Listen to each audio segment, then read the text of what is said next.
Hi friends. Dasu అయితే రౌడీలని కొట్టి వాళ్ళని గదిలో పెట్టేసి గడిపెట్టేసి బయటికైతే తప్పించుకుని పారిపోతూ ఉంటాడు. అలా పరిగెత్తుతూ ఉంటాడు. కానీ రౌడీలైతే ఆ తలుపులు బద్దలు కొట్టుకొని దాసు వెనకాల పరిగెత్తుతూ ఉంటారు.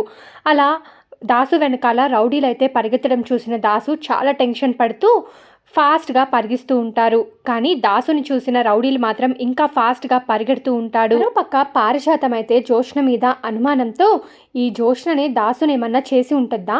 ఆ కార్తిక్ గాడికి ఎందుకో నాకు అర్థం కావడం లేదు. నిజం తెలిసిపోయినట్టుంది. జోష్న ఇంటి వారసురాలు కాదు అన్న విషయం వాడికి తెలుసు.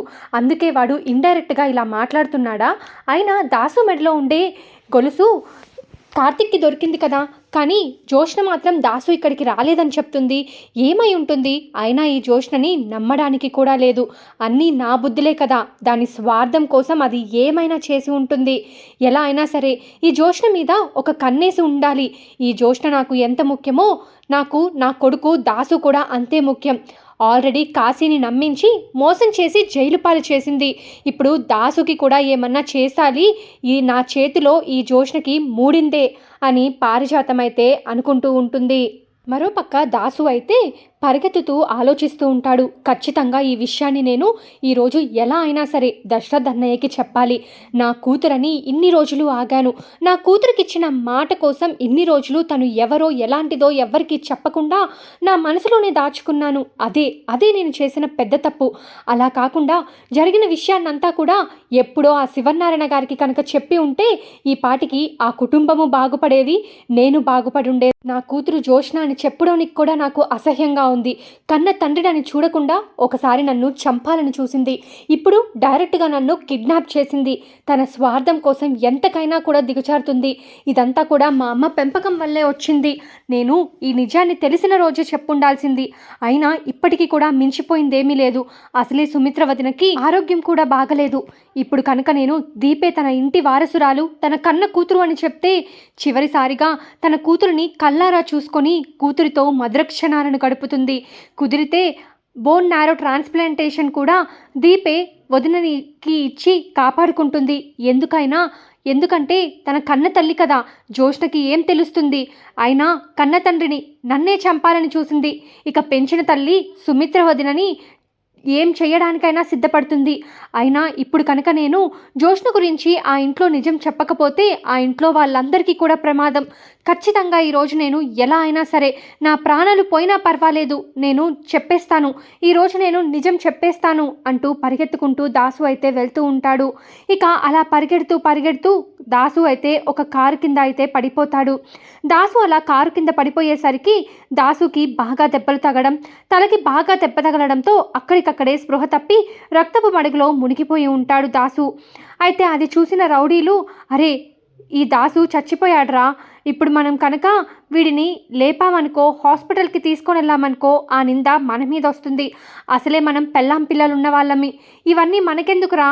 మనకేదో కొంచెం డబ్బులు ఇచ్చారా, తీసుకొని వెళ్ళిపోయామా, అంతేగాని ఇవన్నీ మనం నెత్తిన వేసుకున్నామంటే చాలా కష్టపడిపోతాం, చాలా బాధపడతాం. ఇవన్నీ మనకొద్దు, మన పని అయిపోయింది. ఆమెకు ఫోన్ చేసి చెప్పేద్దాం ఇలా అయ్యింది అని చెప్పి, తర్వాత ఆమె చూసుకుంటుంది అని చెప్పి ఆ రౌడీలు అయితే అనుకుంటూ ఉంటారు. ఆ రౌడీలు అయితే జోష్నకి ఫోన్ చేసి, మేడం మీరు కిడ్నాప్ చేయమన్న వ్యక్తి మా నుంచి తప్పించుకుపోయాడు అని చెప్పగానే అటువైపు జోష్న షాక్ అవుతుంది. మీకు ఒక్క పని కూడా చేత కదా, బుద్ధి లేని వెదవల్లారా, మీకు ఎంత కావాలంటే అంత డబ్బులు ఇస్తానన్నాను కదా, వెళ్ళి అతన్ని ఎలా అయినా సరే పట్టుకోండి. అతను బయట తిరగడానికి వీల్లేదు. అతను ఖచ్చితంగా మా ఇంటికి వస్తాడు. మా ఇంటి దగ్గరే కాపు కాయండి.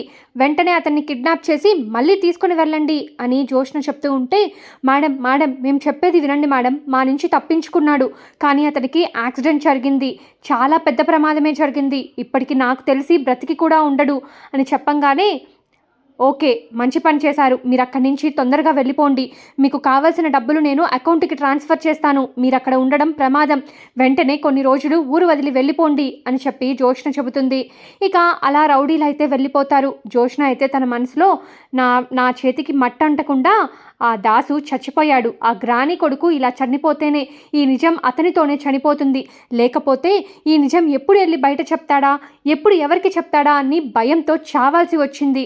మంచి పనే అయ్యింది. ఇప్పుడు అది యాక్సిడెంట్ కాబట్టి నా పేరు బయటికి రాకుండానే అందరూ నమ్మేస్తారు. ఇది ఇది కదా ప్లాన్ అంటే, ఇది నాకు కావాల్సింది. ఎన్నాళ్ళకి నా ప్లాన్ వర్కౌట్ అయింది అని చెప్పి జోష్న అయితే సంతోషపడుతూ ఉంటుంది. ఇక అక్కడ ఉన్న వాళ్ళంతా కూడా దాసునైతే హాస్పిటల్కి తీసుకొని వెళ్తారు. హాస్పిటల్లో జాయిన్ చేయగానే డాక్టర్ గారు చాలా బ్లడ్ పోయింది, ఈయన చనిపోతాడో బ్రతుకుతాడో కూడా తెలియదు, కొంచెం ప్రాణం మాత్రమే ఉంది, వీళ్లకు తెలిసిన వాళ్ళు ఎవరైనా ఉంటే కనుక పిలిపించండి, వారు చివరిసారిగా చూసుకుంటారు అని డాక్టర్ అయితే చెప్తాడు. ఇక దీప అయితే చెకప్ కోసం అదే హాస్పిటల్కి వస్తుంది. దీప కార్తిక్ ఇద్దరు కూడా డాక్టర్కి చూపించుకొని బయటికి వస్తూ ఉంటారు. ఇక అక్కడ దాసునైతే చూస్తుంది దీప. బావా బావా అని కంగారుగా కార్తిక్ని పిలుస్తుంది. ఏమైంది మరదలా, ఎందుకంత కంగారు పడుతున్నావు, టెన్షన్ పడుతున్నావు అంటే దాసు బాబాయ్ అని చెప్పి చెయ్యి చూపిస్తుంది. ఇక అప్పుడు కార్తిక్ అయితే ఏంటి నువ్వు మాట్లాడేది, ఇక్కడెందుకు దాసు మామయ్య ఉంటాడు అని చెప్పి అలా చూడంగానే అక్కడ దాసు అయితే రక్తపు మడుగులో ఉంటాడు. ఇక అది చూసి షాక్ అయిపోయి వెంటనే అక్కడికి వెళ్తాడు. ఇక కార్ వ్యక్తి అయితే అమ్మ మీకు ఈయన తెలుసా, ఈయనెవరో మీకు తెలుసా అని చెప్పి అడుగుతాడు. అవును మా మామయ్యే అని చెప్పి కార్తిక్ అనగానే అవునా అమ్మ, అక్కడ నా కార్ కింద పడిపోయాడు, వెంటనే నేను హాస్పిటల్కి తీసుకొని వచ్చానమ్మా, డాక్టర్ గారు బ్రతుకుతాడో బ్రతకడో చెప్పలేకపోతున్నామని చెప్తున్నారు అని చెప్పి చెప్పేసంగానే ఇక దీప అయితే ఏంటి బావా ఇలా జరిగింది, దాసు బాబాయ్కి ఏమీ కాదు కదా అని చెప్పి దీప టెన్షన్ పడుతూ ఉంటుంది. దీప నువ్వేమీ టెన్షన్ పడకు, దాసు బాబాయ్కి ఏమీ కాదు, నువ్వు అనుకున్నట్టు ఏమీ జరగదు, అంతా మంచే జరుగుతుంది అని చెప్పి కార్తిక్ అయితే దీపకి సర్ది చెప్తూ ఉంటాడు. ఇక కార్తిక్ అయితే డాక్టర్ దగ్గరికి వెళ్ళి డాక్టర్ గారు అతను మా మామయ్యే డాక్టర్ గారు, ఆయనకి ఏమైంది అని చెప్పి అడిగితే ఏమో బాబు ఇందాక మీరు మాట్లాడారు కదా, ఆయన అయితే హాస్పిటల్కి తీసుకొని వచ్చి జాయిన్ చేశారు, చాలా రక్తం పోయింది, వెంటనే రక్తం ఎక్కించాలి, కానీ అతను బ్రతుకుతాడో బ్రతకడో అయితే 24 hours దాకా చెప్పలేము. ఇక కార్తిక్ అయితే స్వప్నకి అలాగే శ్రీధర్కి కాల్ చేసి దాసుకి ఇలా అయ్యింది అని చెప్పి చెప్తారు. ఇక వెంటనే శ్రీధర్ అయితే పారిజాతానికి కాల్ చేస్తాడు. మీకు నేను ఒక విషయం చెప్పాలనుకుంటున్నాను అని చెప్పి పారిజాతంతో అంటే ఏం చెప్పాలనుకుంటున్నావు, అయినా నీకు మా ఇంట్లో ఏం పని, మాతో ఏం పని అని చెప్పి పారిజాతం అయితే ఏదోలా మాట్లాడుతూ ఉంటుంది శ్రీధర్తో. ఇక శ్రీధర్ మాత్రం నేను చెప్పేది ఒకసారి వింటారా అని చెప్పి అంటే ఏంటో చెప్పు అని చెప్పి అంటుంది పారిజాతం. మీ కొడుకు ఉన్నాడు కదా దాసు అంటే దాసు ఎక్కడికి వెళ్ళాడు, 2 రోజుల నుంచి కనిపించడం లేదంట కదా, నీకేమన్నా తెలుసా, ఇంటికి ఏమన్నా వచ్చాడా అని చెప్పి పారిజాతం అడుగుతుంది. అదే దాసు బావ గురించే చెప్దామనుకుంటున్నాను, యాక్సిడెంట్ అయిందట, హాస్పిటల్లో జాయిన్ చేశారట, కార్తిక్ ఫోన్ చేశాడు అని చెప్పగానే ఇక పారిజాతం అయితే రే దాసు ఏమైందిరా నీకు, యాక్సిడెంటా, ఇప్పుడు ఎలా ఉంది అని చెప్పి శ్రీధర్ని అడుగుతుంది. ఏమో నాకు తెలియదు, నీకు చెప్పమని కార్తిక్ చెప్పాడు, పదండి వెళ్దాం అని చెప్పి ఇక పారిజాతంతో అయితే అంటూ ఉంటాడు శ్రీధర్. ఇక వెంటనే పారిజాతం ఏమీ ఆలోచించకుండా హాస్పిటల్కి అయితే బయలుదేరుతుంది. ఇక పారిజాతం అయితే వెళ్తూ జోష్నకి కాల్ చేస్తుంది. వసే దాసుకి యాక్సిడెంట్ అయిందంటే చావు బతుకుల్లో ఉన్నాడు, ఒక్కసారి రావే చూద్దువు అని చెప్పి అంటూ ఉంటే శ్రీధర్ అయితే మనసులో అనుకుంటూ ఉంటాడు, ఈవిడేంటి జోష్నని రమ్మంటుంది, దాసుని చూడడానికి జోష్న ఎందుకు రావాలి, కాశీకి కదా ఫోన్ చేయాలి అని చెప్పి అనుకుంటూ ఉంటాడు. అయినా ఈ పారిజాతంకి జోష్న అంటే చాలా ఇష్టం కదా, అందుకోసమే అనుకుంటాలే, ముందు దాసుబావకి ఏమైందో చూడాలి, అతనికి ఏమీ అవ్వకుండా ఉండాలి అని చెప్పి శ్రీధర్ అయితే అనుకుంటూ ఉంటాడు.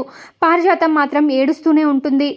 ఏం కాదు అత్తమ్మ, ఏమీ కాదు, దాసుబావకి కోలుకుంటాడు, మీరేమీ బాధపడకండి అని చెప్పి అంటూ ఉంటాడు శ్రీధర్. మరోపక్క జోష్న అయితే వీడు చచ్చాడనుకున్నానే, బ్రతికాడా, అయినా ఈ గ్రాని కొడుకుని హాస్పిటల్లో ఎవరు చేర్చి ఉంటారు, అసలు ఏమీ అర్థం కావడం లేదు, అయినా చావు బతుకుల్లో ఉన్నాడంటున్నారు కదా, నాకు తెలిసి ఖచ్చితంగా పోతాడులే, టెన్షన్ ఏమీ లేదు, అయినా ఒకసారి నేను హాస్పిటల్కి వెళ్ళి చూడాలి, ఏమీ తెలియనట్టు నటించాలి, లేకపోతే బావకి డౌట్ వచ్చేస్తుంది, ఆల్రెడీ బావకి నా మీద చాలా డౌట్లే ఉన్నాయి, ఇప్పుడు ఇది మరొక డౌట్గా అవుతుంది, కాబట్టి నేను ఏమీ తెలియనట్టు హాస్పిటల్కి వెళ్ళి నటిస్తూ ఉంటే అప్పుడు బావ కూడా ఏమీ అనుకోడు, లేకపోతే ఇక నా పని అంతే, ఈ దాసుకేమన్నా అయితే నా మీదకే చుట్టుకునేస్తుంది అని చెప్పి జోష్న అయితే అనుకొని ఇక హాస్పిటల్కి బయలుదేరుతూ ఉంటుంది. ఇక హాస్పిటల్కి బయలుదేరుతూ ఉంటే హాల్లో శివనారాయణ కూర్చొని ఉంటాడు. జోష్న ఎక్కడికి వెళ్తున్నావు అని అడగగానే ఇప్పుడు ఈ ముసలోడికి జరిగిందంతా చెప్పాలా, ఏం లేదు తాత, గ్రానీ కొడుకు దాసుకి యాక్సిడెంట్ అయిందట, హాస్పిటల్లో ఉన్నాడట, గ్రానీ రమ్మనింది, అందుకే వెళ్తున్నాను అని చెప్పగానే అవునా ఏమైందంట అని చెప్పి శివనారాయణ అడుగుతాడు. తెలీదు తాత, యాక్సిడెంట్ అయిందని గ్రాని చెప్పింది అని చెప్పగానే, సరే ఉండు నేను నీతో వస్తాను అని చెప్పి ఇద్దరు కూడా హాస్పిటల్కి అయితే బయలుదేరుతారు. ఇక దాసుని చూసిన పారిజాతం అయితే ఎమోషనల్ అయిపోతుంది. రే దాసు, ఏమైందిరా నీకు, ఏమైంది? నిన్ను వారసురాల్ని వెతకమని పంపించాను కదరా, ఎందుకురా నువ్వు ఎక్కడికి వెళ్ళిపోయావురా? ఫోన్ లిఫ్ట్ చేయట్లేదు, నీకు చాలాసార్లు ఫోన్ చేశాను, నువ్వు ఎక్కడికి వెళ్ళిపోయావో తెలియక చాలా టెన్షన్ పడ్డాను. అయినా నువ్వు ఏదో ఒక ఊరికి వెళ్తూనే ఉంటావు కదా, అలాగే ఏదో ఒక ఊరికి వెళ్ళావనుకున్నాను రా, ఇలా ప్రాణాపాయ స్థితిలో ఉంటావని అనుకోలేదురా. ఒక్కసారి లేచి నిలబడరా, మాట్లాడరా అని చెప్పి పారిజాతం అయితే ఏడుస్తూ దాసుని పట్టుకొని ఏడుస్తూ ఉంటుంది. అప్పుడే అక్కడికి జోష్న అయితే వస్తుంది.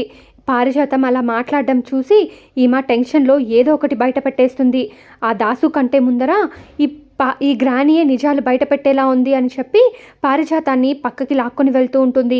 ఎక్కడికి అక్కడ దాసు ప్రాణాపాయ స్థితిలో ఉన్నాడే, నువ్వు నన్ను ఎక్కడికి తీసుకొని వెళ్తున్నావు అని చెప్పి పారిజాతం అంటూ ఉంటే, గ్రాని నీతో మాట్లాడాలి గ్రాని, ఒకసారి రా అని చెప్పి పిలుస్తూ ఉంటుంది. ఇక శివనారాయణ వచ్చి, జోష్న ఏం చేస్తున్నావో నీకు అర్థమవుతుందా? కన్న కొడుకుని తనివి తీరా చూసుకోవాలనుకుంటుంది, ఆ కన్న తల్లిని ఎందుకు అలా లాక్కొని వెళ్తున్నావు అని చెప్పి శివనారాయణ అడిగితే, ఇక జోష్న అయితే అది కాదు తాత, గ్రాని చాలా బాధపడుతుంది, ఇలా బాధపడుతూ ఉంటే తనకి ఏమైపోతుందో అని నాకు అర్థం అవ్వడం లేదు, అందుకోసమే తనని నేను పక్కకి తీసుకొని వెళ్తున్నాను అని చెప్పి జోష్న అంటూ ఉంటే, అలా కాదు, నువ్వు అలా చేయడం మంచిదే, కానీ ఈ టైంలో నువ్వు పారిజాతాన్ని తీసుకొని వెళ్ళడం కరెక్ట్ కాదు అని చెప్పి శివనారాయణ అంటాడు. ఇక కార్తిక్ అయితే, ఏమన్నా నిజాలు బయటపడిపోతాయని తీసుకొని వెళ్తుందేమో పెద్ద మేడం గారు అని చెప్పి అనగాని, ఏం నిజాలు ఉంటాయి, మనకి తెలియని నిజాలు ఏమున్నాయిరా అని చెప్పి శివనారాయణ అంటాడు. ఏమీ లేదు తాత, బావ కావాలనే ఏదో ఒకటి అంటూ ఉంటాడు అని చెప్పి ఇక గ్రాని అని చెప్పి పారిజాతాన్ని పక్కకు తీసుకొని వెళ్తుంది. ఏంటి గ్రాని, నువ్వు టెన్షన్లో ఏదేదో మాట్లాడేస్తున్నావు, అయినా నీ కొడుకు దాసు నిజాలు బయట పెడతాడు, నేను ఇంటి వారసురాలుని కాదు అని చెప్తాడేమో అని అనుకుంటే, అతను చెప్పే లోపల నువ్వే అన్ని నిజాలు కూడా బయట పెట్టేసేలా ఉన్నావు, టెన్షన్లో ఏం చెప్తున్నావో ఏం మాట్లాడుతున్నావో కూడా నీకు అర్థం కావడం లేదు అని చెప్పి జోష్న అయితే అంటూ ఉంటుంది. ఏం మాట్లాడుతున్నావే నువ్వు ఏం మాట్లాడుతున్నావో నీకు అర్థమవుతుందా? కొంచెమైనా నీకు జాలి, దయ, కరుణ ఇలాంటివేమీ లేదా? ఎప్పుడు నీ స్వార్థమేనా? ఆయన నీ కన్న తండ్రి అలా ప్రాణాపాయ స్థితిలో ఉంటే అతన్ని చూడకుండా నేను ఎక్కడ నిజం బయటపడేస్తాను అని చెప్పి నన్ను ఇలా బయటికి తీసుకొని వస్తావా? నువ్వు ఎంత చెడ్డదానివో అర్థమవుతుంది, నేను ఏం పాపం చేశానో కూడా నాకు అర్థమవుతుంది అని చెప్పి పారిజాతం అంటూ ఉంటే, ఇక జోష్న అయితే తన మనసులో ఇది నాకే రివర్స్ అయ్యేలా ఉంది, నేను ఏదో ఒకటి కవర్ చేసుకోవాలి అని చెప్పి అనుకొని, అది కాదు గ్రాని, నువ్వు కనుక ఇలా మాట్లాడావనుకో అక్కడ ఉండే వాళ్ళందరికీ డౌట్ వస్తుంది, ఇక వెంటనే ఎందుకు ఇలా మాట్లాడుతున్నావు, అసలైన వారసురాలా, ఇవన్నీ కూడా అడుగుతారు, అప్పుడు మనం నిజం బయట పెట్టాల్సిన టైం వస్తుంది, అప్పుడు నువ్వు ఇలా వారసురాల్ని మార్చేశావు, వాళ్ళ కన్న బిడ్డని మార్చేసి నా దాసు కూతురైన నన్ను అక్కడ పడుకోబెట్టావు అని తెలిస్తే వాళ్ళు ఒప్పుకుంటారా? ఇప్పుడు దాసు నాన్నకి ట్రీట్మెంట్కి డబ్బులు కూడా వాళ్ళు ఇవ్వరు అని అంటుంది.